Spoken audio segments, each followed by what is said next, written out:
अध्यक्ष जी, मंच पर मौजूद तमाम नेतागण और इस सभागार में उपस्थित साथियों, सबसे पहले मैं अपनी पार्टी की ओर से जननायक कर्पूरी जी को अपना श्रद्धासुमन अर्पित करता हूँ। आज के कार्यक्रम के बारे में जब पता चला तो पहले थोड़ी आशंका थी मन में कि 1 तारीख तक मुंबई में रहना है, कुछ और एक आध कार्यक्रम होंगे, लेकिन हमने तय कर लिया कि इस कार्यक्रम में मुझे जरूर रहना है। तो इसके पीछे 2 कारण हैं। एक तो कर्पूरी जी के विचार और व्यक्तित्व के प्रति उनसे मुलाकात नहीं हुई, बातचीत करने का कभी मौका नहीं मिला, सुनता रहा हूँ उनके बारे में, पढ़ता रहा हूँ, तो मन में गहरी श्रद्धा, विचार और व्यक्तित्व दोनों धरातल पर। और दूसरा आज के राजनीतिक संदर्भ। यहाँ नरेंद्र जी ने एक बात कही, मैं उसको थोड़ा दूसरे ढंग से कहूँगा। उन्होंने कहा कि कर्पूरी जी मास लीडर थे, मॉब के लीडर नहीं थे। तो मुझे लगता है कि समाजवादी धारा में सब लोग जन के ही नेता होते हैं, भीड़ के नेता नहीं होते हैं। अगर कोई भीड़ के नेता हो जाए समाजवाद में, तब वो समाजवाद नहीं रहता है, वो नेशनल सोशलिज्म हो जाता है, जो जर्मनी में हुआ था। और आज हमारे देश में उस भीड़ तंत्र को हम देख रहे हैं। इसीलिए वो भीड़ हिंसा, भीड़ या पूरा लोकतंत्र की जगह पर भीड़ तंत्र वो दूर रहे। समाजवादी धारा हो, साम्यवादी धारा हो, गांधीवादी धारा हो, अम्बेडकरवादी धारा हो, सभी धाराओं से, और हम जन के धारा के रूप में ही रहे। हम जो फर्क देखते हैं वो जब रमाशंकर जी भी कह रहे थे कि कर्पूरी जी जब मुख्यमंत्री थे और जब नहीं थे, कोई फर्क नहीं। मुझे एक ही बात का याद है, 80 के दशक में जब हम लोग इंडियन पीपुल्स फ्रंट चला रहे थे, तो एक बार मैं पटना गया और थोड़ा पहले अगर ऑफिस में पहुंच जाता तो शायद कर्पूरी जी से मुलाकात हो जाती। तो पता चला कि कर्पूरी जी थोड़ी देर पहले आए थे। तो वो दौर था कांग्रेस का एक तरीके से शासन का आखिरी दौर। जगन्नाथ मिश्रा, अरविंद श्री दुबे, भगवत झा, राज सब मुख्यमंत्री हुआ करते थे।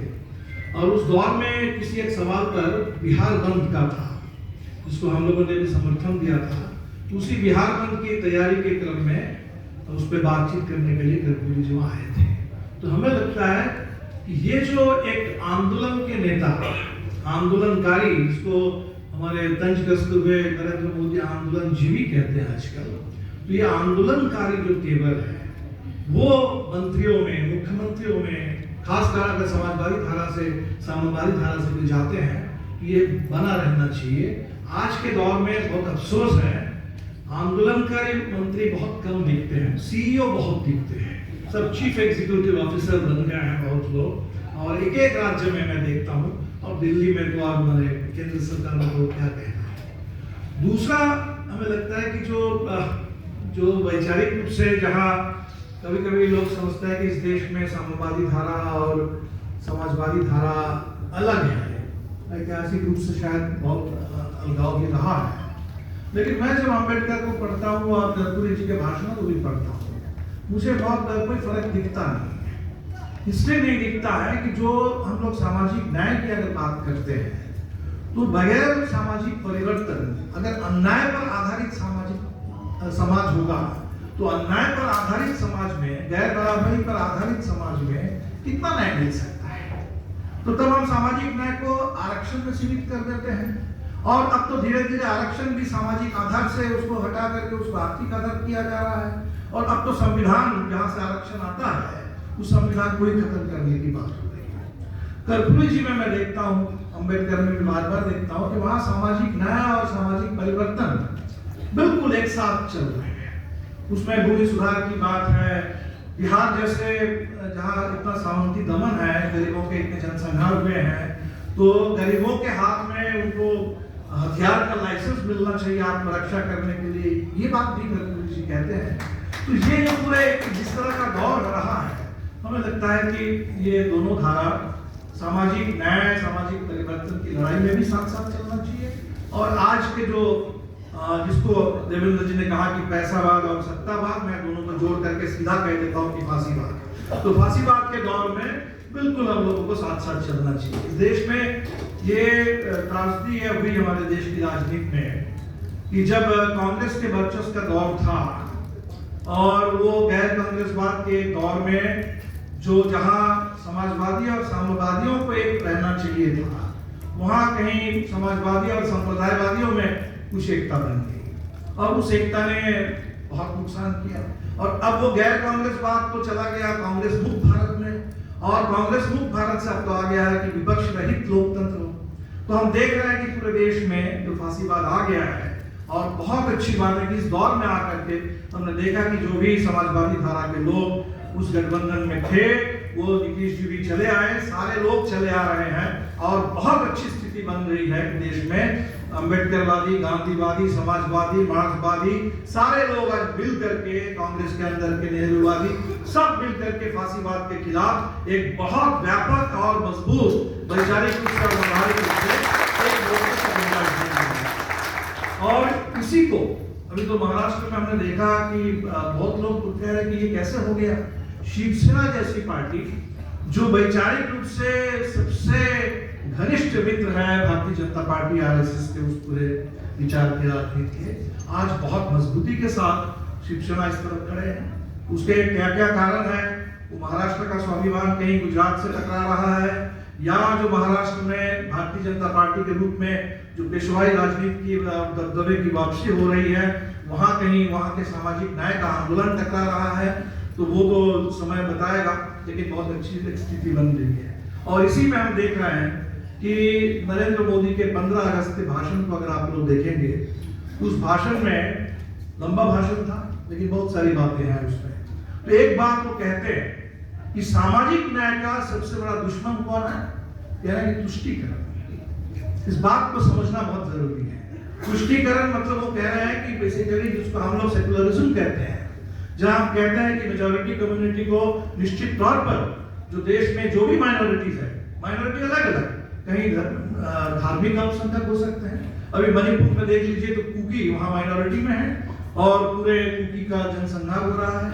अब असम में कहीं चले जाए तो भाषाई कोई अल्पसंख्यक होंगे, तो भाषाई अल्पसंख्यक हो, एथनिक माइनॉरिटी हो, लिंग्विस्टिक आपके रिलीजियस माइनॉरिटी हो, या विचार के हिसाब से पूरे जीवन शैली के हिसाब से अपने पूरे लाइफस्टाइल के हिसाब से जो माइनॉरिटी हो, सारे माइनॉरिटीज के, तो उनके डिफेंस का काम तो सबसे पहले मेजॉरिटी को करना है। और यहाँ अगर कोई मेजॉरिटेरियनिज्म होगा, माइनॉरिटी को खत्म करने का, तो कोई डेमोक्रेसी नहीं होगी। तो आज नरेंद्र मोदी फिर वही बात कह रहे हैं कि तुष्टीकरण सबसे बड़ा खतरा है, सबसे बड़ा दुश्मन है। यानी जो सामाजिक न्याय को जहां रिड्यूस कर दिया गया कि कुछ आइडेंटिटी, जहां आइडियोलॉजी की बात ही नहीं होगी और सोशल इंजीनियरिंग का कुछ फॉर्मूला होगा, उस सोशल इंजीनियरिंग को वो कम्युनलिज्म के साथ जोड़ करके, कम्युनलिज्म के साथ एक सोशल इंजीनियरिंग का सांठगांठ करना चाहते हैं, और ये बहुत खतरनाक एक दिशा है। और इसीलिए हम लोगों को आज के दौर में हमें लगता है कि बहुत एक मजबूत लड़ाई की जरूरत है। ये लड़ाई आजादी के, दूसरी आजादी की लड़ाई से बिल्कुल कम नहीं। अभी एक सामने पार्लियामेंट सेशन आ गया है, इस पार्लियामेंट सेशन को क्यों बुलाया गया?